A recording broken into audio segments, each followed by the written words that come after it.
Assalamualaikum warahmatullahi wabarakatuh.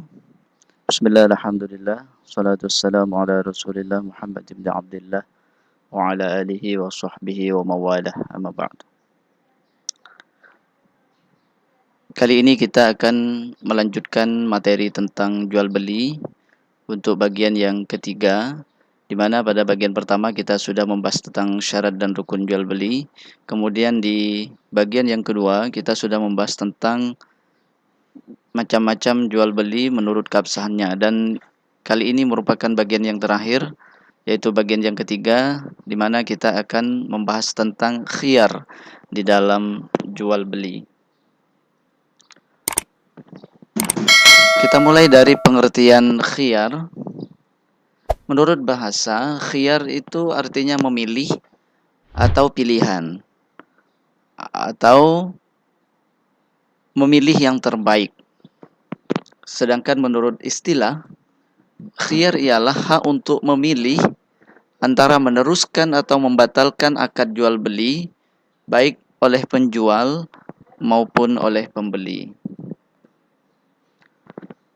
Adapun tujuan khiyar adalah agar penjual dan pembeli dapat mempertimbangkan sebaik-baiknya terhadap barang yang diperjualbelikan, sehingga tidak ada penyesalan di kemudian hari.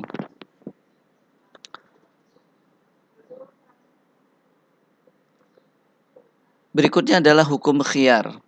Di dalam jual beli, hukum khiyar ini adalah mubah, artinya dibolehkan.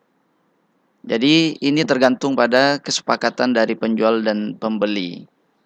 Jika mereka sepakat untuk melakukan khiyar, maka terjadilah khiyar. Begitu juga seandainya mereka sama-sama sepakat untuk tidak ada khiyar, maka itu pun tidak mempengaruhi terhadap sah atau tidaknya jual beli tersebut. Nabi SAW bersabda, wa anta bil khiyari bikul sil'ahi ibta'taha salasa layalin. Engkau berhak memilih dalam tiap-tiap barang yang engkau beli selama 3 malam. Hadis riwayat Imam Al-Baihaqi dan Ibnu Majah. Berikutnya adalah macam-macam khiyar.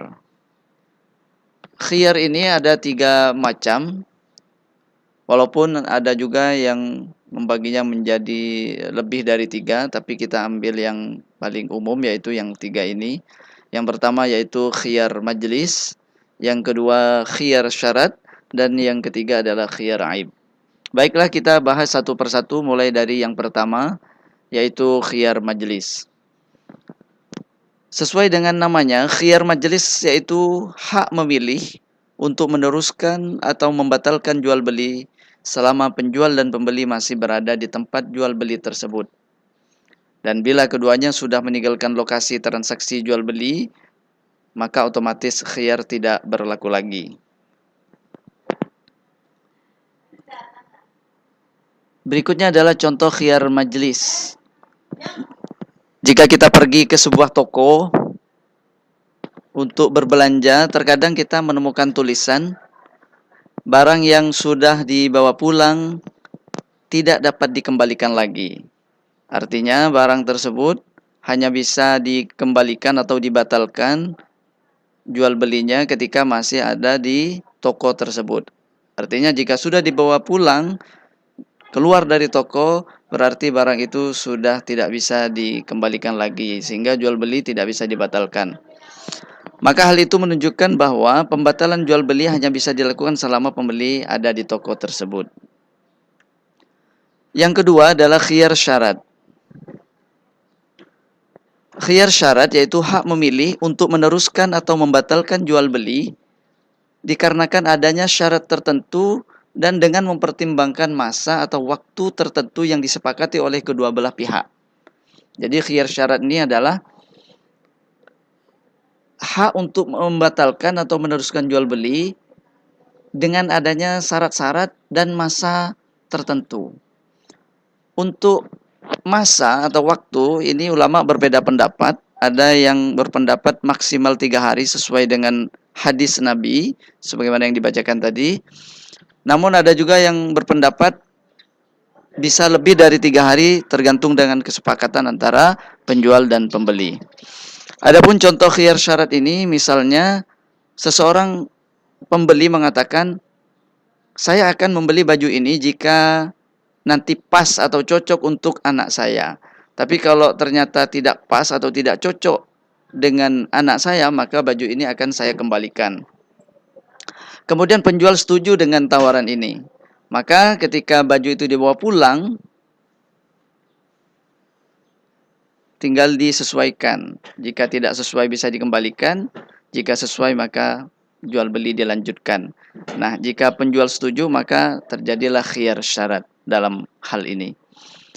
Yang ketiga adalah khiyar aib. Aib artinya cacat atau celah. Jadi khiyar aib ini yaitu hak memilih untuk meneruskan atau membatalkan akad jual beli apabila ada cacat pada barang yang diperjualbelikan, yang mana hal itu tidak diketahui oleh pembeli ketika melakukan akad jual beli. Jadi syaratnya cacat itu tidak diketahui pada saat jual beli. Baru ketika pulang ke rumah misalnya barulah ketahuan cacat itu. Maka jika ada kesepakatan antara penjual dan pembeli bahwa jika ada cacat boleh dikembalikan, berarti khiyar aib sudah terjadi. Contoh khiyar aib, misalnya seseorang membeli baju di sebuah toko. Setelah sampai di rumah, rupanya ada sobek pada lengannya yang itu tidak diketahui ketika dia masih ada di toko tersebut. Maka baju tersebut dapat dikembalikan lagi karena adanya cacat tersebut atau diganti dengan yang lain. Baik, yang terakhir adalah hikmah khiyar. Satu, khiyar ini bisa menghindari terjadinya penyesalan antara kedua belah pihak, baik penjual maupun pembeli.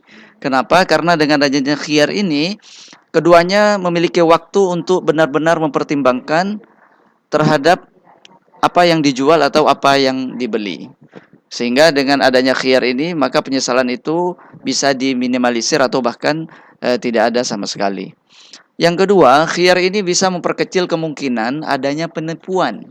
Kenapa? Karena keduanya memiliki kesempatan untuk berpikir atau mempertimbangkan terhadap transaksi yang dilakukan. Kemudian yang ketiga, khiyar ini bisa mendidik penjual dan pembeli supaya bersikap hati-hati. Jadi ada kesempatan untuk benar-benar mempertimbangkan sehingga kita bisa hati-hati terhadap apa yang kita lakukan.